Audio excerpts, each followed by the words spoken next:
Let me ask you something bold. What destroys a nation faster? An invading army or a compromised conscience?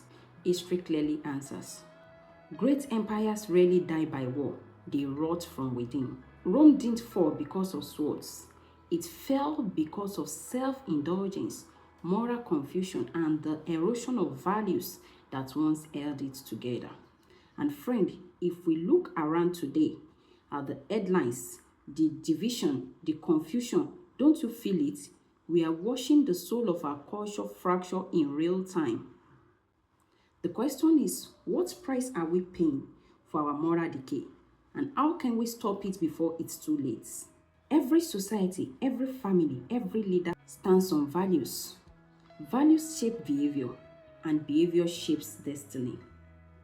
When we lose our moral compass, we don't just lose tradition, we lose clarity, courage, and ultimately the very foundation that sustains freedom and flourishing.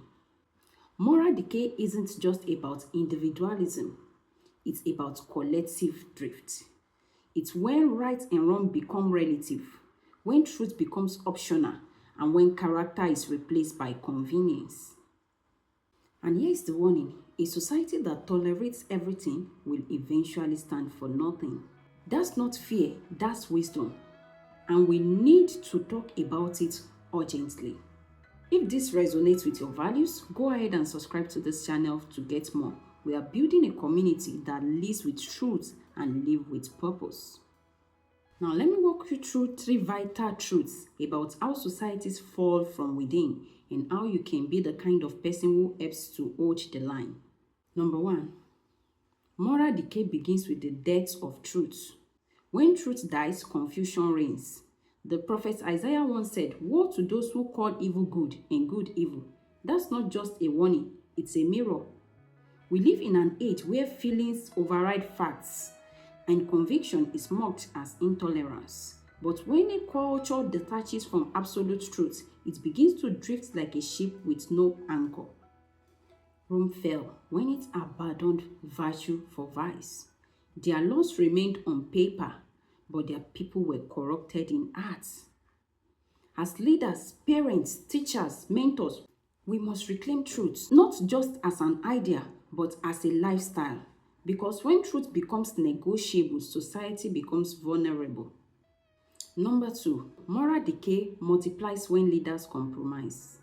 Everything rises and falls on leadership, so said John Maxwell. Everything rises and falls on leadership. When leaders chase popularity over principle and influence over integrity, decay accelerates. Look at ancient Israel.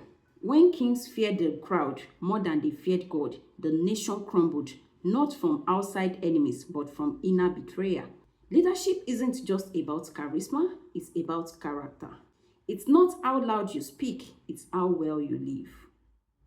And here's the danger: if leaders don't live with values, followers will live without vision.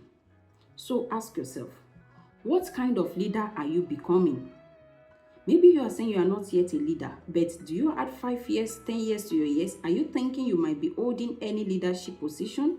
If yes, what kind of leader are you becoming now? Because it begins from now. Because your private convictions always shape your public influence. Number 3, moral decay ends in loss of identity and destiny. When moral clarity fades, so does identity. We forget who we are and what we were made for. Societies that abandon their spiritual and moral heritage don't just lose traditions, they lose the soul that gives them purpose. That's why identity confusion is one of the greatest indicators of moral decay. When people don't know who they are, they will believe anything and fall for everything. But hear this: you were created with purpose for such a time as this. You were not born to blend in, but to stand out. You were born not to echo the voice, but to speak with clarity in a generation that's lost its way. Now, what can you do about this? Let me give you 3 keys to stand strong in a decaying world. Number 1 is that you must guard your values like treasure. Don't let people rob you of your values, of your principles. Ask yourself, What do I believe? That I will not compromise no matter the pressure. Write those values down, live by them, and pass them on to your children and to people around you.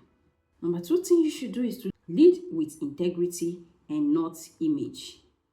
Stop trying to be liked by everyone. Start being respected for who you are. Character is what you build when no one's watching. Influence flows from that. Number three, build a legacy of truth. Mentor someone, speak life, call out the good in others. Your words shape generations. Your examples gives others permission to rise. Be a pillar, not just a poster. The truth is this: the collapse of a society doesn't start in the streets, it starts in the very arts. This is your time to rise, to be a leader who doesn't just talk about values but embodies them. So here's the challenge: reflect on your values, recommit to truth, speak up not with hate but with holy conviction. Drop a comment below. What value are you choosing to stand for, no matter what? Share this with someone who needs to hear it. And if this message challenges you, don't just move on, subscribe. This isn't just a channel, it's a call to rise above the noise, to stand for truth, and to become the kind of leader this world desperately needs. Let me leave you with this. When moral courage is absent, moral collapse is inevitable.